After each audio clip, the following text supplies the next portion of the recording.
एक कॉन्सेप्ट है जो हमारे इलेक्ट्रॉन्स होते हैं वो किसी एटम में ऐसे नहीं कि कहीं भी पड़े हुए हैं, कहीं भी भरे हुए हैं, कहीं भी चिपके हुए हैं। उनका एक प्रॉपर तरीका होता है इलेक्ट्रॉन्स रखने का। कैसे रखे रहते हैं वो? तो क्या होता है, मैंने तुमको समझाया था कि इलेक्ट्रॉन्स रिवॉल्व करते हैं न्यूक्लियस के एटम के अंदर। तो रिवॉल्व करते हैं तो ऐसे नहीं कि किसी भी तरीके से, एक प्रॉपर ट्रेजेक्ट्री में, एक प्रॉपर तरीके से रिवॉल्व करते हैं। ठीक है, जैसे मान लो ये हमारा क्या है,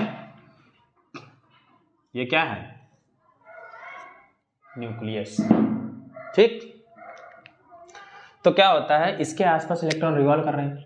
अब एक प्रॉपर मोशन रिवॉल्व करते हैं, जैसे कि देखो ये इस तरीके से इलेक्ट्रॉन रिवॉल्व कर रहे हैं, इस तरीके से इलेक्ट्रॉन रिवॉल्व कर रहे हैं।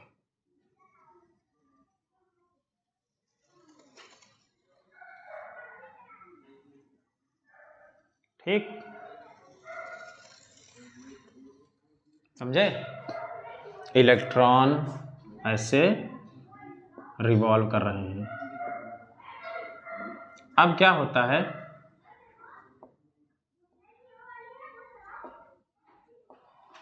ठीक, ऐसे ऐसे इलेक्ट्रॉन रिवॉल्व कर रहे हैं न्यूक्लियस के अराउंड।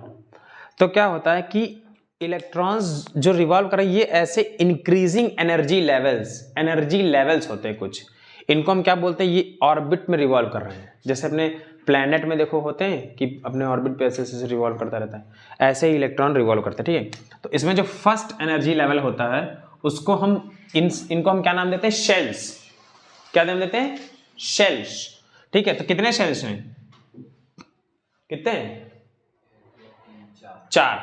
चार सेल्स हैं न्यूक्लियस के अराउंड। ठीक, इस सेल को नाम दिया हमने के, इसको एल, इसको एम, इसको एन।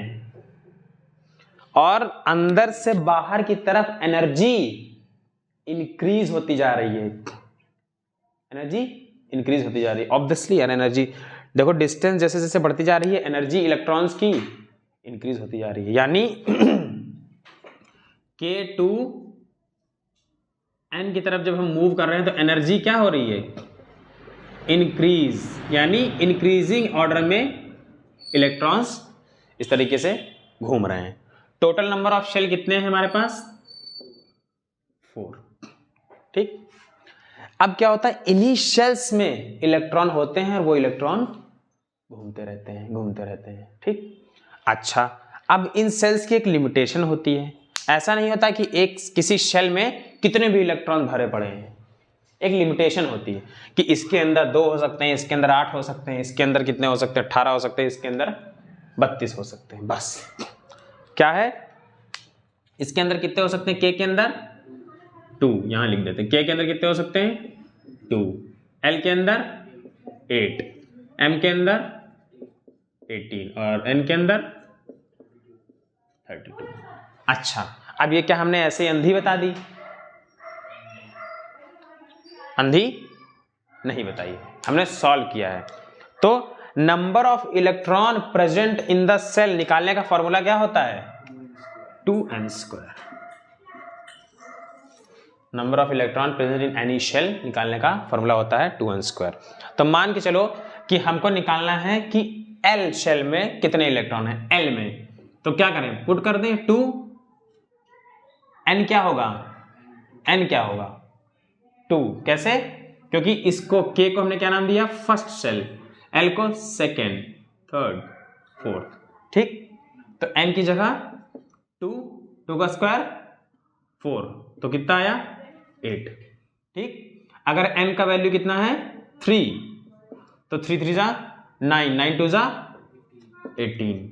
अगर एन का वैल्यू कितना है 4 यानी n, तो कितना आएगा 16 इंटू 2 इक्वल टू 32, और यहाँ पे 1 करोगे तो 2 इंटू 1 2।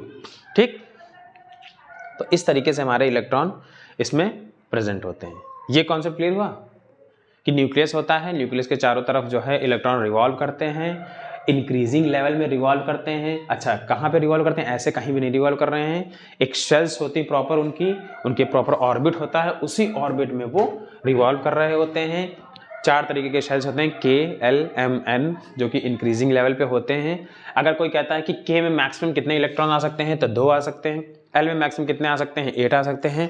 एम में मैक्सिमम कितने आ सकते हैं, 18 आ सकते हैं। और एन में मैक्सिमम कितने आ सकते हैं, 32 आ सकते हैं। ठीक, ये तुम्हारा कॉन्सेप्ट हुआ कि किस तरीके से और इलेक्ट्रॉन्स की इसमें फिलिंग होती है। ठीक, उसके बाद हम पढ़ेंगे नेक्स्ट इलेक्ट्रॉनिक कॉन्फ़िगरेशन।